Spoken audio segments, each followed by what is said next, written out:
అశోక్ అన్న తిత్త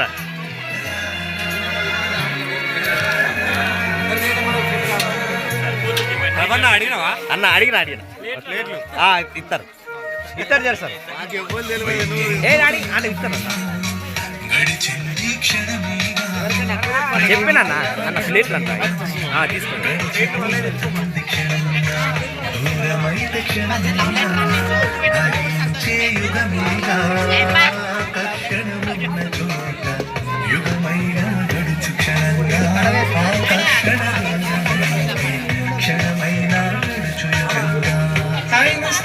చెప్పాడా ఈ సాపేక్ష సిద్ధాంతం బైబిల్ చెప్పిందా ఆపేక్ష సిద్ధాంతం ఐన్స్టీన్ చెప్పాడా ఈ సాపేక్ష సిద్ధాంతం బైబిల్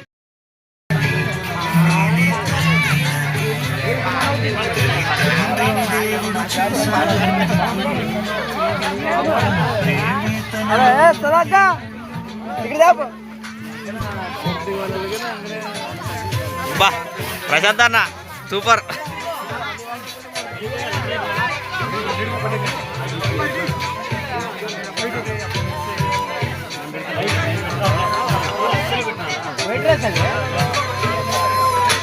అన్న ఎట్లా చేసినావు ఓకే థ్యాంక్ యూ అన్న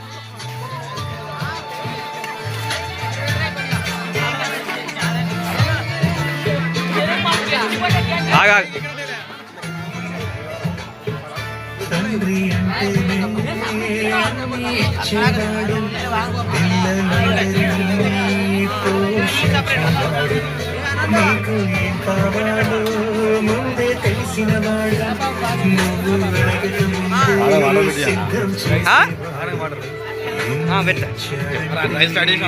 ఓకే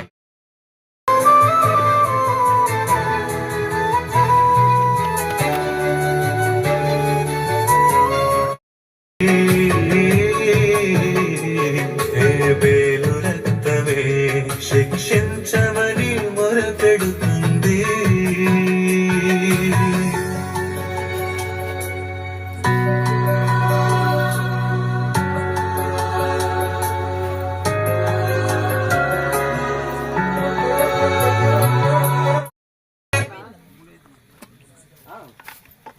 ఆయన మనకు చెప్పిన విధంగా రొట్టెను ప్రతికారం తీర్చాలని మొరపెట్టగా కయ్యూని వదలలేదుగా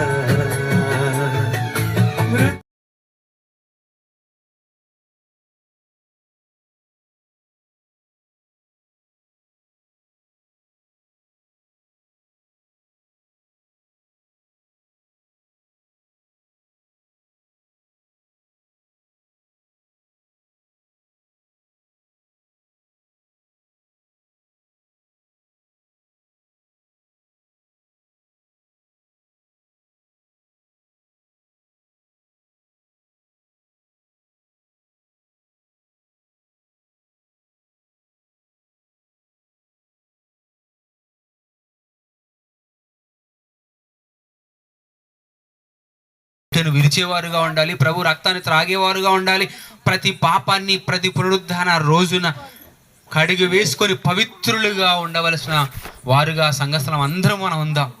కనుక అలాంటి భాగ్యాన్ని దేవుడు ఈరోజు మనకు అనుగ్రహించాడు. కనుక ఈ ఆరాధనలో పాల్గొన్న వారందరూ ధన్యులు అని నేను భావిస్తూ ప్రతి ఒక్కరిని దేవుడికి జ్ఞాపకం చేసుకోవాలని ప్రార్థన చేద్దాం. ఇక్కడికి వచ్చిన ప్రతి ఒక్కరికి మరొకసారి వందనములు శుభములు తెలియపరుస్తూ మన ప్రభు వల్లలో మనం అందరం పాల్గొని మన పాపాలను కడిగి వేసుకొని పవిత్రులుగా సిద్ధమై మరుచే ఆరాధన వరకు కూడా ప్రభువును స్మరిద్దాం, యేసుక్రీస్తును మరి ప్రచురిద్దామని మీ అందరికీ మనవి చేస్తూ ఈ కొద్ది మాటలు ఇందరితో ముగిస్తున్నాను. కళ్ళు మూసుకున్నట్లయితే ప్రార్థన చేసుకుందాం. దయచేసి అందరూ కళ్ళు మూసుకున్నట్లయితే ప్రార్థన చేసుకుందాం. పరలోకమందున్న మా తండ్రి, మీ శ్రేష్టమైన ఉన్నత నామానికి వందనాలు, స్తుతులు, స్తోత్రాలు చెల్లిస్తున్నాం ప్రభువా. మీ విలువైనటువంటి మాటలు మేము ధ్యానించడానికి మీరు ఇచ్చిన సమయాన్ని బట్టి స్తోత్రాలు చెల్లిస్తున్నాం నాయన తండ్రి. మరి వలసవాసులుగా వచ్చినటువంటి మా ప్రియులు, సహోదరులు, సహోదరీమణులను బట్టి మీకు స్తోత్రాలు. తండ్రి ఇక్కడికి వచ్చినా కూడా మేమంతా ఒకే కుటుంబంగా ప్రభు ఒకే పాత్రలోని తిని ఒకే పాత్రలోని తాగి ఒక కుటుంబ సభ్యులుగా మా అందరికీ మీరే తండ్రిగా ఉన్నారని సంతోషిస్తున్నాం తండ్రి. మరి ఈరోజు ప్రత్యేక రీతిలో తండ్రి జరుగుతున్న ఆరాధనను బట్టి మీకు స్తోత్రాలు తండ్రి. ఈ ఆరాధనలో మీ మంచి వాక్యం వినిపించడానికి ముఖ్య అతిథులుగా వాక్య సందేశకులుగా వచ్చినటువంటి రాంబాబు అన్నయ్య గారిని బట్టి స్తోత్రాలు మరి ప్రభువా. అలాగే నరేష్ను బట్టి తమ్ముని బట్టి స్తోత్రాలు చెల్లిస్తున్నాం. సేబిటి వరంగల్ని బట్టి తండ్రి మీకు స్తోత్రాలు చెల్లిస్తూ మరి ముఖ్యంగా ప్రభువా మరి ఈ నివాసంలో ఉంటున్నటువంటి సహోదరిమణి పద్మ అనారోగ్యంతో ఉంది కనుక ఆ సహోదరిమణిని మీరే ముట్టి స్వస్థపరచండి, ఆ ఆరోగ్యాన్ని అనుగ్రహించండి, ఆ కుటుంబంలో శాంతి సమాధానం నింపండి అని బ్రతిమలాడుకుంటున్నాం. చిన్నపిల్లలు ఉన్నారు, వారికి మంచి ఆరోగ్యాన్ని అనుగ్రహించండి. వృద్ధులు ఉన్నారు, వారికి ఆరోగ్యాన్ని అనుగ్రహించండి. యవనస్తులు ఉన్నారు, మంచి బలాన్ని శక్తిని ఇచ్చి తండ్రి పనిపాట్లలో మీరు తోడుగా ఉండే తండ్రి. ఇక్కడ ప్రతి ఒక్కరిని జ్ఞాపకం చేసుకోండి ప్రభువ తండ్రి. మీ పని నిమిత్తం వచ్చినటువంటి వీరిని ప్రభువ కాచి కాపాడి మీ మంచి వాక్యం చేత వారి హృదయాలను నింపండి అని మనం చేసుకుంటూ ఉత్సాహంగా వచ్చినటువంటి వీరు మరింత ఉత్సాహంతో మీ మాటలు విని ఆ మాటల్లోని భావాన్ని గ్రహించే మంచి మనస్సును అనుగ్రహించండి. ఇక్కడ ప్రతి ఒక్కరిని పేరు పేరున జ్ఞాపకం చేసుకోండి.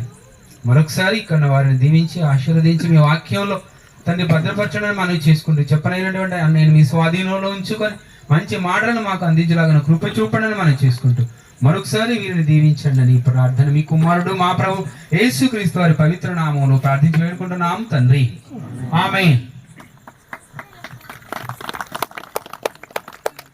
చక్కటి మాటలు అన్నయ్య వివరించండి కదా. ఒక్కసారి అన్నయ్యకి మళ్ళీ ఒకసారి చప్పట్లు కొడదామా.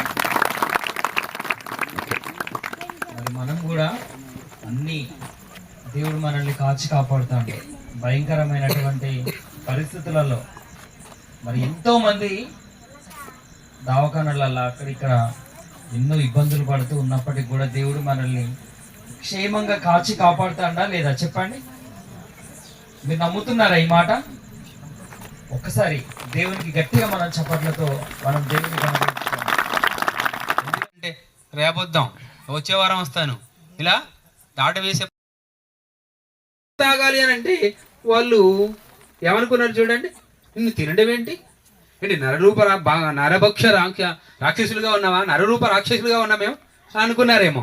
ఈ మాట విన్న తర్వాత అందరు చాలా మంది అభ్యంతర పడ్డారట. చూడండి, ఇది కఠినమైన మాట, ఇది ఎవడు చేయగలడు అని అనుకున్నారటండి. చాలా మంది మాట విన్న తర్వాత వెనక తీశారట, కానీ దీని అర్థం తెలియలేదు, పరమార్థం అర్థం కాలేదు. ఏం చేయమన్నాడండి? రొట్టె విరుస్తూ ఇది నా శరీరం అని అన్నాడు. యేసు శరీరాన్ని మనం భుజించాలి అని చెప్పాడు. ఆ భుజించేటప్పుడు మాత్రం ఒక విషయం చెప్పాడు. ఏమన్నాడు? దీనిని నన్ను జ్ఞాపకము చేసుకొనుటకు చేయండి అన్నాడు. నన్ను జ్ఞాపకము చేసుకోండి. జ్ఞాపకం చేసుకున్నారా? ఈరోజు యేసు క్రీస్తుని ఎంతో మంది మర్చిపోయిన వాళ్ళు ఉన్నారు. యేసుక్రీస్తు త్యాగాన్ని మర్చిపోయిన వాళ్ళు ఉన్నారు.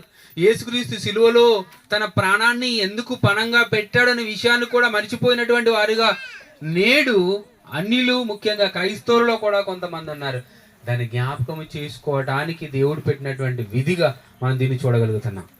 అలాగే తర్వాత చూడండి 25వ వచనం, ఆ ప్రకారమే భోజనమైన పిమ్మట ఆయన పాత్రను ఎత్తుకొని, ఈ పాత్ర నా రక్తము వలనైన క్రొత్త నిబంధన, మీరు దీనిలోని త్రాగునప్పుడల్లా నన్ను జ్ఞాపకము చేసుకొనుటకై దీనిని చేయుడని చెప్పాను. తర్వాత ఏం చేశాడండి? భోజనమైన పిమ్మట రొట్టె వేసిన తర్వాత ఏం చేశాడు? ద్రాక్షారసం తీసుకున్నాడు. ఆ తీసి ద్రాక్షారసం దేనితో చెప్తున్నాడు? ఇది నా రక్తం, మీ కొరకు క్రొత్త నిబంధన రక్తం. దేవుడు నిబంధన దేంతో సెట్ చేస్తున్నాడు చూడండి, రక్తంతో నిబంధనను సిద్ధపరుస్తున్నాడు. ఇది మీ కొరకైన నా రక్తం, ఇది క్రొత్త నిబంధన అంటున్నాడు. ఇప్పుడు మనం ఏ నిబంధన మీద ఆధారపడ్డాం? ఏ నిబంధన క్రిందికి వచ్చామంటే క్రొత్త నిబంధన క్రిందికి వచ్చాం. కాబట్టి ప్రతి ఒక్కరూ యేసుక్రీస్తు కార్చిన రక్తంలో తమ పాపాలను కడిగి వేసుకొని పరిశుద్ధులు కావలసినటువంటి పరిస్థితి మన జీవితంలో వచ్చింది. కాబట్టి ఎవరైతే బాప్తిజం తీసుకున్నారో మీ పాపాలను కడిగి వేసుకున్నారు. దేనిలో కడిగి వేసుకున్నారు? అమూల్యమైన, వెలకట్టలేని అమూల్యమైన, నిర్దోషమైన, పవిత్రమైన యేసుక్రీస్తు రక్తంలో మీ పాపాలను కడిగి వేసుకొని పరిశుద్ధులయ్యారు. మరి ఆ రక్తానికి సాదృశ్యమే తీసుకోబోతున్నటువంటి ద్రాక్షరసం. ఇది తీసుకున్న తర్వాత నన్ను జ్ఞాపకము చేసుకోండి అంత మాత్రం ఏమో కాదు. ఏమని చెప్పడండి, మీరు ఈ రొట్టెని తిని ఈ పాత్రలోని త్రాగునప్పుడెల్లా ప్రభు వచ్చు వరకు ఆయన మరణమును పరుచుదురు. ఎప్పటి వరకు అంటండి? ఈ ఆదివారం వరకు చేసి ముగించడేది కాదు, వచ్చే ఆదివారం చేసి ఆపేది కాదు, వచ్చే నెల వరకు కాదు, ఈ సంవత్సరం వరకే కాదు. ఎప్పటి వరకు అట? యేసుక్రీస్తు రెండవ రాకడలో భూమి మీదకి వచ్చేంత వరకు ఈ ఆజ్ఞని లేదా ఈ మాటలను మనం తూచా తప్పకుండా పాటించబద్దులమై ఉన్నాం. మన పాపాలను కడిగి వేసుకొని పరిశుద్ధులుగా సంఘంలో ఆరాధన చేయవలసిన వారుగా ఉన్నాం. అది ఎప్పటి వరకు ఏం చేయాలంటే ప్రచురపరచాలి. ఆయన నామమును ప్రచురపరచాలి, ఆయన మరణమును ప్రచురపరచాలి అని అన్నాడు. ఎందుకోసం చనిపోయాడో చెప్పాలి, ఆయన చావు యొక్క గొప్పతనం ఏంటో చెప్పాలి, శిలువలో ఎందుకు చనిపోయాడో ప్రపంచానికి అర్థం చేయించాలి, ఆ శిలువలో కార్చిన రక్తం యొక్క గొప్పతనం ఏంటో చెప్పి ఆ రక్తం ప్రతి పాపిని కడిగవేస్తుంది. ప్రతి పాపి పాపాలను కడిగవేసే పవిత్ర రక్తం అని ప్రపంచానికి చాటి చెప్పవలసిన బాధ్యత ప్రతి క్రైస్తవుడికి.